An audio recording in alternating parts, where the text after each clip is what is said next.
రాష్ట్రం త్యాగాల పునాల మీద వచ్చిన తర్వాత ఒక కుటుంబమే తెలంగాణ రాజకీయ ఆర్థిక వ్యవస్థని శాసించడం, సామాజిక అంశాన్ని శాసించడం అనేది చాలా దురదృష్టకరం.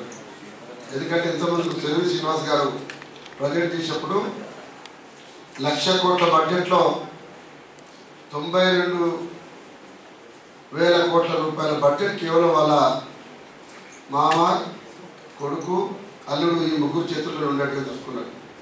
సరే, బతుకమ్మ ఆటలు, మిగతా అంశాల్లో ఉన్న ఆధిపత్యము, ఇండస్ట్రీలో వాళ్ళ వన్ సైడ్గా చేస్తున్నటువంటి బిజినెస్లు, ఎడ్యుకేషన్ సిస్టంలో కూడా కార్పొరేట్లో ఉన్నటువంటి నారాయణ చైతన్యతో మిలాఖతై కొత్తగా వాళ్ళు కూడా స్వయాన ఇవాళ కొత్త కార్పొరేట్ విద్యా సంస్థలు తీసుకొని రావడం, హాస్పిటల్లో షేర్ హోల్డర్స్ వెళ్ళడం, ఇవన్నీ కూడా మనం గమనిస్తున్న అంశాలు.